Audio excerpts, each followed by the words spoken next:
The night was ours. It was supposed to be simple. Just the two of us. No distractions, no interruptions. Just us together, the way we'd imagined.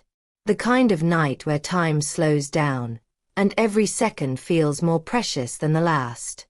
I had been counting down the hours, the minutes, the seconds, until we would finally be alone. As I stepped into the dimly lit apartment, the air felt different. It was thick with the kind of tension that can only build when you've been waiting for something for so long. He was already there, standing by the window, looking out over the city. His silhouette was framed by the soft glow of the streetlights below, his posture relaxed, but I knew better. He was just as eager as I was for this night. I walked up behind him, slipping my arms around his waist. He didn't flinch, didn't even seem to notice at first, but then his hands found mine, his fingers curling around mine with a touch that was both soft and certain. I could feel the warmth of his skin, the steady beat of his heart beneath my touch. We stood there for a moment, saying nothing. It didn't matter. The silence between us was comfortable, like a shared secret. "Finally," I whispered, resting my chin on his shoulder. He turned, his eyes locking onto mine, a slow smile spreading across his face. "You're not going anywhere tonight, are you?" I shook my head, a soft laugh escaping my lips. "Not unless you're kicking me out." His hands slid to my waist, pulling me closer. His lips brushed against my ear, his voice low. "No chance of that." I had no doubt. Tonight was ours. But just as I thought it couldn't get any more intimate, there was a knock on the door. A sharp, loud knock that shattered the bubble of quiet we'd created. My heart skipped a beat. Who the hell? Before I could even finish the thought, the door swung open. His best friend, Ryan, strolled in like it was his place too, followed by two other guys, both familiar faces I'd met before but hadn't expected to see tonight. The air that had been filled with the promise of closeness now felt crowded, suffocating. "Yo, man. We figured we'd drop by," Ryan grinned, clearly oblivious to the tension he'd just caused. I froze, feeling the warmth of the moment slip away, replaced by a cold, awkward silence. He looked at me, a faint trace of frustration passing across his face before he masked it with a tight-lipped smile. "Yeah, sure," he said, his voice strained. "I didn't realize you were all planning to come over." Ryan glanced over at me, his smirk wide. "It's all good, right? We won't stay too long." I swallowed the disappointment rising in my chest. Of course. Of course this would happen. I tried to play it off, giving a polite smile, but inside, I was seething. The night we'd planned, the night we'd both been so eager for, was slipping through my fingers. All I wanted was for them to leave, for the night to go back to the way it was supposed to be. Just us. But instead, I found myself trying to act casual, as if my heart wasn't pounding with a mix of frustration and confusion. I glanced at him, my gaze searching his for some sign that he was as upset as I was. But his expression was unreadable. "Well," I said, forcing a smile, "I guess it's not like we're doing anything special." He didn't reply, his eyes lingering on mine for a moment before he turned to the group. "I guess we'll just have to make the best of it." And just like that, the bubble had burst.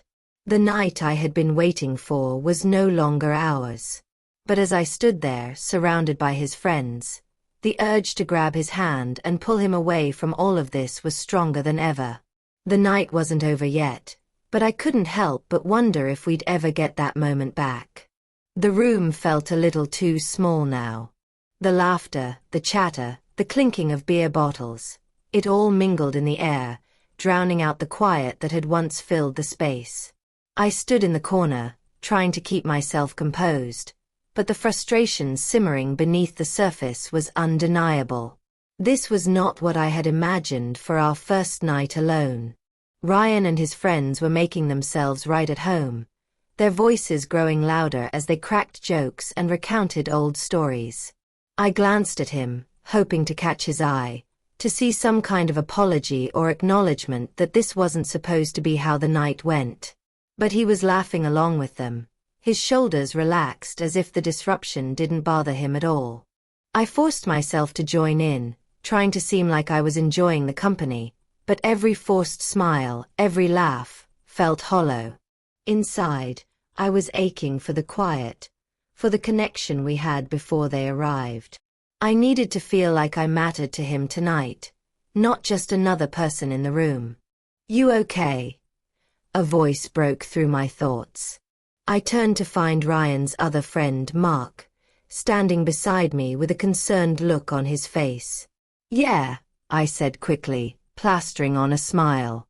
"I'm fine."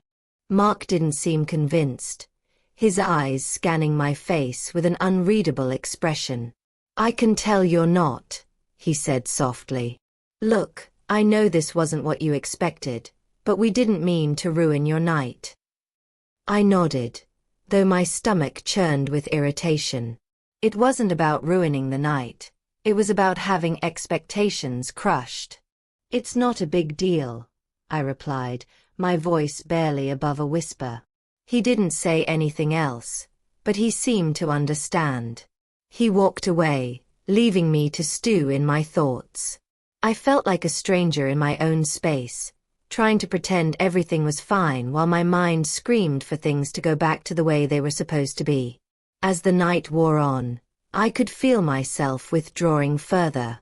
The group had settled in around the couch, talking and laughing as if nothing had changed. He seemed so at ease, so comfortable with his friends around, while I was left standing on the sidelines, unsure of what to do with myself. It wasn't just the noise or the distraction, it was the feeling of being overlooked, like I didn't matter as much as the others. "Hey," he called over to me, his voice carrying above the chaos. "Come join us." I hesitated, my gaze flicking from him to the group, all of them so wrapped up in their own world. I wasn't sure I wanted to, but I knew if I didn't, it would only make things worse. I walked over, my steps hesitant, and sat beside him on the couch, trying to fit in with the conversation. But it wasn't the same. It wasn't the easy, flowing connection we'd shared earlier. There was something between us now, something I couldn't name, but it was there. He turned toward me, his smile faltering for just a second before he spoke again. "Sorry about earlier. I didn't expect them to show up uninvited." I forced a smile. "It's fine. I'm just surprised. But it's okay." He seemed to take that as reassurance, though I could see the worry lingering in his eyes. "I'll make it up to you, I promise. Just try to have fun." But how could I? How could I pretend like everything was fine when the night I had dreamed of had already slipped away from us? As the evening stretched on, I tried to push the feelings aside, trying to engage with the group, to play along. But every time I glanced at him, I saw the distance growing between us. His laughter with his friends, the way he seemed more focused on them than me, it stung. I wanted to pull him aside, to tell him how hurt I felt, how much I just wanted this night to be ours. But I didn't. I stayed quiet, hoping the feeling would pass. But deep down, I knew something had shifted. The hours seemed to drag on. Ryan and the guys were finally starting to get ready to leave, their laughter still ringing in my ears, though it felt distant now. I glanced at the clock.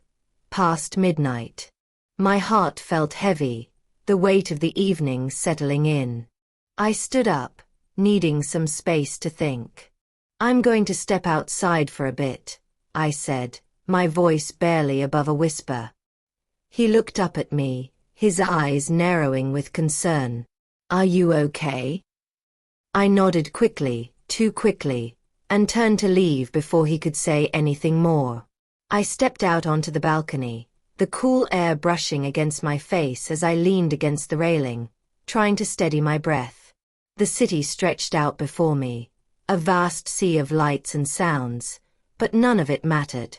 Not when I felt so small, so forgotten. I could still hear the laughter from inside, the sound of his friends filling the apartment. But what about me? What about us? Where did I fit into all of this? I closed my eyes, letting the cool wind wash over me, but the knot in my chest didn't loosen. It wasn't just about tonight anymore. It was about something deeper. Something I couldn't ignore.